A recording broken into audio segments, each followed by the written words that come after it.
जय मसीह की प्रिय विश्वासी भाई एवं बहन, प्रभु यीशु का हम धन्यवाद करें जो हर समय अपने ईश्वरत्व, अपने सामर्थ और अपने प्रेम और अपने सारे प्रबंध को हर एक विश्वासी पर ही नहीं, सब मनुष्यों पर प्रकट करता रहता है। कई बार इंसान ऐसे एक बिंदु पर पहुंचता है जहां ईश्वर से भी नाराज हो जाता है। जब उसके मन के अनुसार बातें नहीं हो, जब उसके डिजाइन के अनुसार ईश्वर उसके जीवन में काम नहीं कर रहा हो,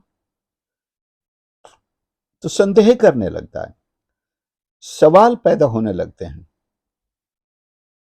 क्या ईश्वर है भी? दूसरे, क्या मैंने कोई गलती तो नहीं की? तो आज हम इस बात पर मनन करेंगे कि क्या मैंने कोई गलती की है, या क्या मैं परमेश्वर से नाराज चल रहा हूं, या क्या आप परमेश्वर से नाराज हैं? एक ऐसा उदाहरण हमें परमेश्वर के वचन में मिलता, यूं तो बहुत सारे हैं, पुराने नियम पढ़ेंगे, बहुत सारे उदाहरण हैं जब लोग परमेश्वर के साथ भी नाराज हो जाते थे। नए नियम का उदाहरण हम या यूं कहें, नाराज न कहें तो इसे ऐसे कह सकते हैं कि संदेह में पड़ गया। यह वो इंसान जिसने स्वयं यीशु को बपतिस्मा दिया और यीशु के देख करके उसने परमेश्वर का प्रकाशन पाया, उसके बारे में भविष्यवाणी की, और आज जब वो जिंदगी के कठिन दिनों का सामना कर रहा है, जेल खाने में है, तो वो अपने शिष्यों को यीशु के पास पूछने के लिए भेजता है कि क्या आने वाला तू ही है? ये मैं मत्ती 11 अध्याय 3 पद से पढ़ रहा हूं। क्या आने वाला तू ही है, या हम किसी दूसरे की बाट जो है? यीशु के मसीहा होने के सवाल पर उसे संदेह हुआ, या कहे यीशु के ईश्वर होने पर संदेह हुआ, परमेश्वर के पुत्र होने पर संदेह हुआ, उद्धारकर्ता होने पर संदेह हुआ, और जितनी सारी भविष्यवाणियां प्रभु यीशु के बारे में थी, और यूहन्ना भली भांति उन सबको जानता था, आज जेल खाने के अंधेरे में बैठकर शायद उसका सारा दिमाग अंधेरे में चला गया, उसका दिल अंधेरे में डूब गया, उसके सारी सोच, सारे दर्शन पे अंधेरा छा गया, और पूछने की हिम्मत करता है, क्या तू ही है? इस बात के जवाब में प्रभु यीशु ने जो बात कही वह बहुत ही जबरदस्त थी। यानी कि एक तो यह सिद्ध करता है कि आपको मसीह के बारे में कुछ मालूम होना चाहिए कि जब मसीह आएगा तो वो क्या करेगा। वही बात प्रभु यीशु ने यहां उन चेलों को कह सुनाई। क्या कहा? जो कुछ तुम सुनते हो और देखते हो, सब जाकर यूहन्ना से कह दो। वो क्या देखते और क्या सुनते हैं? कि अंधे देखते हैं, लंगड़े चलते फिरते हैं, कोढ़ी शुद्ध किए जाते हैं, बहरे सुनते हैं, मुर्दे जलाए जाते हैं, और कंगालों को सुसमाचार सुनाया जाता है। पर साथ में एक बहुत महत्वपूर्ण बात कही, धन्य है वे जो मेरे कारण ठोकर न खाएं। यूहन्ना ठोकर के मुकाम पर पहुंच चुका था। आज कितने विश्वासी हैं जो ठोकर के स्तर पर अपना जीवन बिताते हैं। हर बात पर वो संदेह करते हैं, यीशु के प्रेम पर संदेह करते हैं, अपने ही उद्धार पर संदेह करते हैं, यीशु के कामों पर संदेह करते हैं।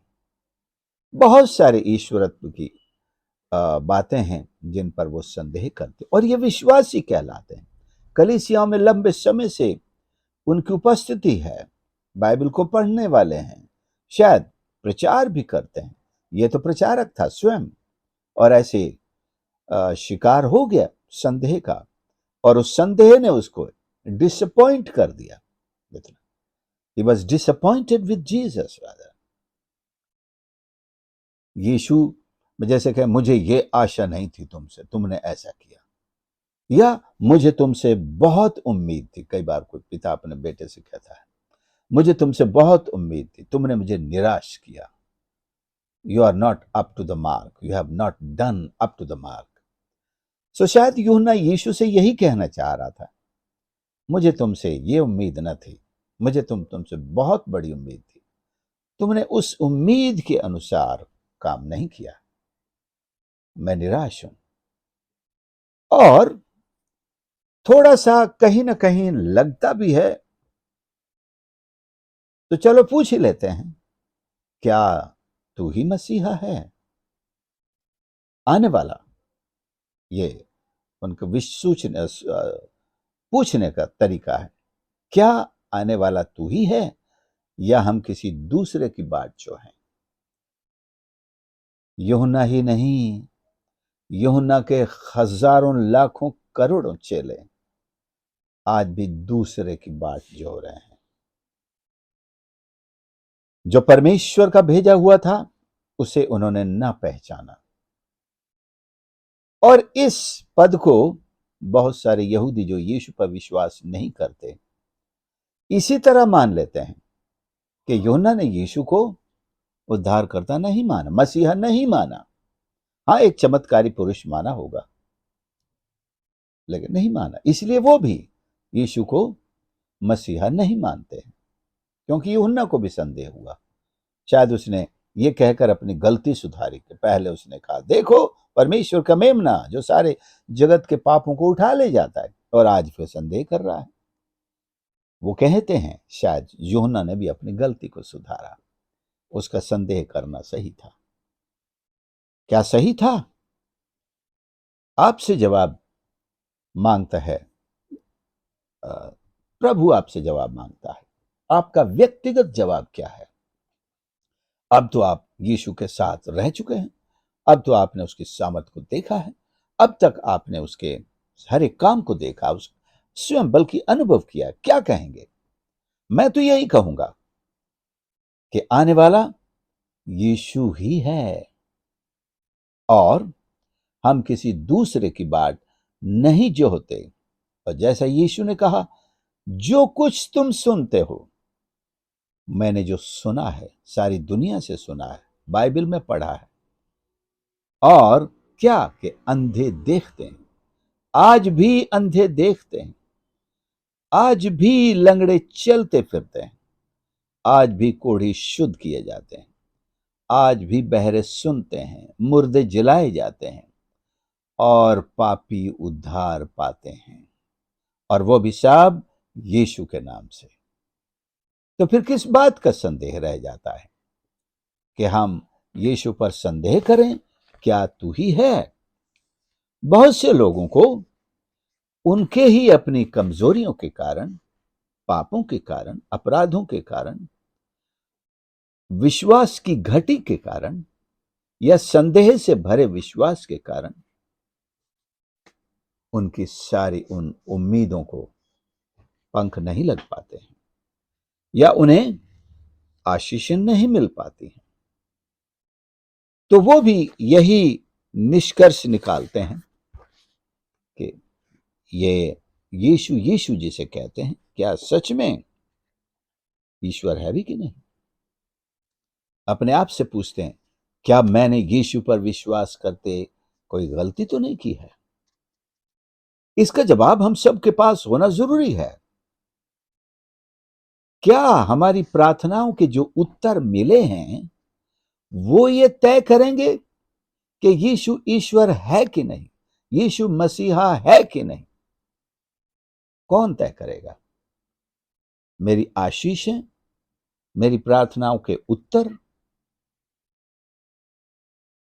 मैं शायद ये सोचता हूं ये सब नहीं, मेरी गवाही ये तय करेगी। परमेश्वर का वचन सबसे पहले तय करेगा, स्वयं परमेश्वर तय कर चुका है। और जिस रात प्रभु यीशु ने जन्म लिया ये उसी रात तय हो चुका था। आज दाऊद के नगर में तुम्हारे लिए एक बालक जन्मा है, यही मसीह प्रभु है। और मैंने इस वचन पर विश्वास किया, ये मेरा सर्टिफिकेट हो गया, मुझे कोई संदेह नहीं है। अब अगर यीशु मेरी किसी भी प्रार्थना का उत्तर न दे और मैं जो उसे अपना उद्धारकर्ता ग्रहण कर लूं और उससे पापों की क्षमा मांग लूं, और मुझे निश्चय है वो मुझे पाप क्षमा करेगा, मेरे सारे पापों से धो देगा, इतना काफी है मेरे लिए मानना कि यीशु ही प्रभु है, यीशु ही मसीहा है, यीशु ही उद्धार करता है। बहुत सारे लोग हैं इस दुनिया में जो आज भी कष्टों में, दुखों में, बीमारियों में, सकेतियों में जी रहे हैं। ये लोग पहले भी अंधे थे, ऐसे नहीं कि जब चलने लगे लंगड़ेपन से ठीक हुए, जब कोढ़ी शुद्ध हुए, जब बहरे सुनने लगे और मुर्दे जब जिलाए जाने लगे, तो यीशु का अस्तित्व जो है स्वीकार किया गया। दुनिया में यीशु का अस्तित्व तो स्वीकार योग्य था। अब जिसकी आंख खुली उसने पहचान लिया, मान लिया। जो अपने लंगड़ेपन से, जिसका विश्वास लंगड़ा है आज, जो विश्वास में आज अंधा है, उसकी आंखें खुल जाएं और ये देख ले कि यीशु ही परमेश्वर का पुत्र और मेरा मसीह उद्धार करता है। जिसको पाप का कोढ़ लग गया है, यीशु ने उसे उस पाप के कोढ़ से शुद्ध कर दिया है। और जो बहरा है, परमेश्वर का वचन नहीं सुनता है, वो बहरा हो गया है। लेकिन जब ईश्वर के करीब आता है वो सुनने लगता है। जो मुर्दा पड़ा है, जिसकी आत्मा मरी पड़ी थी, उसने भी यीशु का वचन सुनकर नया जीवन पा लिया, उसकी आत्मा जीवित हो गई है। वो सर्टिफिकेट है, वो सर्टिफिकेट देता है। पद 4 में, बल्कि 5 में पहला शब्द है अंधे देखते हैं। फिजिकली अंधों की बात शायद यहां की गई है, लेकिन उससे ज्यादा आत्मिक अंधे दुनिया में भरे पड़े हैं।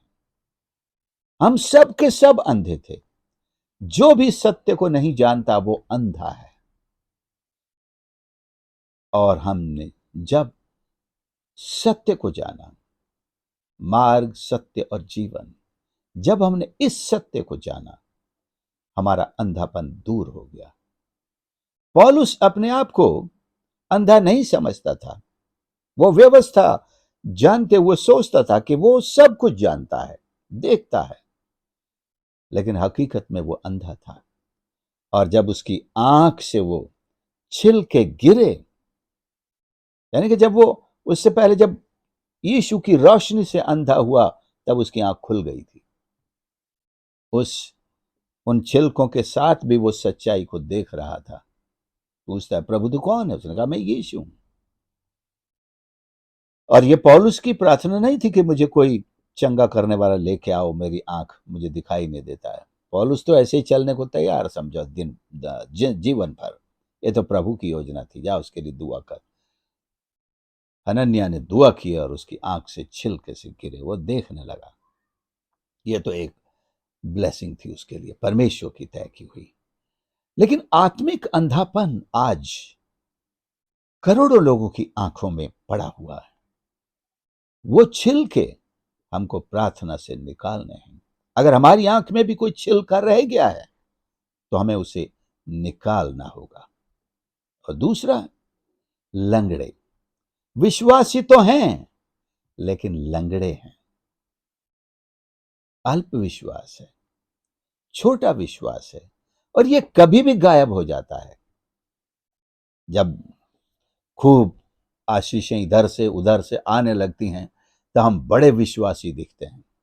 और जब संकट आता है, जब जेल खाने में चले जाते हैं, जब सर कटने की नौबत आती है, तब हम विश्वास में लंगड़े हो जाते हैं। तब पूछते हैं, अरे कोई गद्दी पर बैठा है कि नहीं स्वर्ग में, या खाली पड़ी है? कहां चला गया हमारा ईश्वर, हमारा प्रभु कहां है?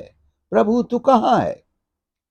विश्वास तो करते हैं, दूसरे लोग हमको विश्वासी कहते हैं, लेकिन हमारे लंगड़े होने का सबूत हम सारी दुनिया को दिखा रहे हैं। बहुत सारी लोगों की प्रार्थनाएं बिल्कुल लंगड़ेपन के सबूत होते हैं। जैसे मानो हम ये जानना चाह रहे हैं, क्या सच में कोई सुन भी रहा है? हमारी प्रार्थना ईश्वर को सुनाई दे भी रही है? लंगड़ा विश्वास। और कोढ़ी, एक कोढ़ी विश्वास है जो पाप से पूरी तरह से ढका हुआ है, अशुद्ध है। कोढ़ी चिल्लाता है ना, अशुद्ध अशुद्ध। विश्वासी है लेकिन अशुद्ध है। वो परमेश्वर के हाथ को छोटा समझता है, जबकि वो खुद, इसीलिए तो सुलेमान ने भी कहा, मेरे लोग, जो मेरे का मतलब सुलेमान के लोग से नहीं है, परमेश्वर के लोग तौबा करें, नम्र हों, अपने पापों से तौबा करके ईश्वर को पुकारें। तो ये एक कोड है, जो आत्मिक कोड है, जो हर इंसान को लग जाता है, विश्वासियों को भी लग जाता है। और वो संदेह करते हैं, पता नहीं प्रभु मेरी प्रार्थना क्यों नहीं सुन रहा है, कब उत्तर देगा, क्यों नहीं देगा। और मुर्दे, बहरे हो रहे, बहरे सुनते हैं, चर्च में आते हैं, बहरों की तरह बैठे रहते हैं, बहरों की तरह ईश्वर का वचन सुनते हैं। बहरे को कोई फर्क नहीं पड़ता, उसके कान के अंदर से दिमाग में और दिल में कुछ नहीं घुसता है। बहुत से विश्वासी हैं जो बहरों की तरह बैठे रहते हैं, बाइबल भी बहरों की तरह पढ़ते हैं, प्रचार भी करो बहरे की तरह। बहरा भी बात करता है, इशारे से बात करता है, लोग समझ जाते हैं, तो ये भी प्रचार करते हैं, लोग समझ जाते हैं, लेकिन हैं तो बहरे। आत्मिक बहरापन जिससे हमें निकलना होगा। और अपने, इसलिए तो आत्मा कहता है ना, जिसके कान हो वो सुन ले कि आत्मा कलीसियाओं से क्या कहता है। ये फिजिकल कान तो दिखाई दे रहा है, लेकिन सुनने वाला कान नहीं है, सुनने की शक्ति नहीं है, बहरा हो गया है। तो ये सिद्ध करता है कि विश्वासी भी बहरे हो सकते हैं, और होते हैं, और हैं। अनेक बार हम खुद बहरे हो जाते हैं, परमेश्वर की आवाज की अवहेलना करते हैं, उसकी आज्ञाओं की उपेक्षा करते हैं, नहीं सुनते हैं। देखो मैंने क्या बोला, हाँ मैंने सुन लिया भाई, सुन लिया मैंने, आपने क्या बोला सुना ना, आपको याद है, लेकिन वो बहरे का सुनना है। बहरे आदमी ने सुन लिया है कि क्या बोला, लेकिन वो जीवन में नहीं उतारा। जैसे आदम ने सुना ईश्वर की आज्ञा को, हव्वा ने भी सुना, आदम से सुना होगा, लेकिन वो बहरी थी।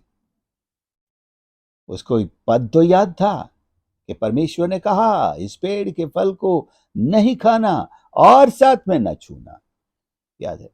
जो कहते हैं ना, हाँ मैंने सुन लिया, सुन लिया तो भैया कर क्यों नहीं रहा है, क्यों बैठा है? हवा ने भी ऐसे ही सुन लिया था, हाँ हाँ मुझे पता है, लेकिन सुन लिया, पता है, तो फिर आज्ञा क्यों तोड़ी? ये बहरे लोग हैं, ये बहरे विश्वासी हैं।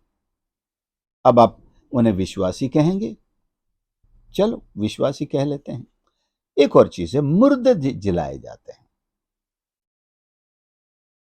शारीरिक रूप से मरा हुआ इंसान एक मुर्दा होता है, और एक आत्मिक रूप से मरा हुआ, जिसकी आत्मा में जीवन नहीं है, वो मरा हुआ।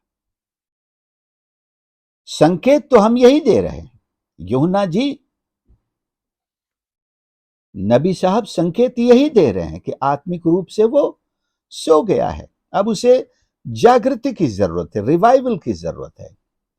इसलिए तो यीशु ने जवाब दिया, कहां लिखा है, यीशु ने, जो कुछ देखते हो सब जाकर यूहन्ना से कह दो।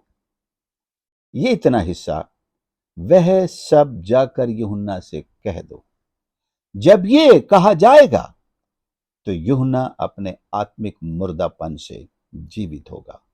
जब यीशु के काम ऐसे सोए हुए इंसान को बताए जाएंगे, वो जीवित होगा। सो प्रियो, ये आज एक सवाल पूछने की जरूरत है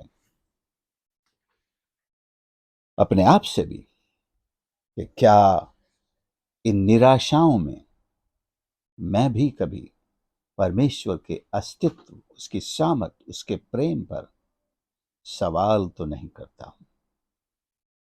मैं भी कभी अंधों की श्रेणी में तो नहीं खड़ा हो जाता हूं, बहरों के श्रेणी में तो नहीं आ जाता हूं, मुर्दा तो नहीं हो जाता हूं? प्रार्थना करें। प्यारे यीशु, हम अपने आप को आपके चरणों पर समर्पित करते हैं। हमारी सहायता करें परमेश्वर। अनेक बार जब हम संकट में, मुसीबत में, बीमारियों में और बहुत सारी ऐसी बातों में घिरते हैं, जब हमारी प्रार्थनाओं के उत्तर में देरी होती है और जैसा हम चाहते हैं वैसे उत्तर नहीं मिलते हैं, हमारे अंदर भी ऐसे भाव पैदा हो जाते हैं। लेकिन आज हम तौबा करते हैं, आपके सामने नम्र और दीन होते हैं कि तू सचमुच में जीवित, सामर्थी, सर्वव्यापी और हमारे साथ रहने वाला परमेश्वर है। तू ही हमारा प्रभु, हमारा उद्धार करता है। हमारी सहायता कर कि हम जीवन भर प्रभु इस विश्वास में मजबूती के साथ बने रहें, बढ़ते रहें और आपकी गवाही देते रहें। प्रभु जी, हर एक सुनने वाले को आशीष कर, उनके साथ हो परिवारों को आशीष कर। धन्यवाद के साथ प्रार्थना प्रभु यीशु के नाम से मांगते हैं, आमीन। प्रभु आप सबको आशीष करें। आपने संदेश को सुना, जरूर दूसरों के साथ भी शेयर करें और इस चैनल को यदि सब्सक्राइब नहीं किया है तो आज ही प्लीज सब्सक्राइब करें और इस सेवकाई को लाइक करें, कमेंट करें और इसके लिए प्रार्थना जरूर करते रहें। God bless you.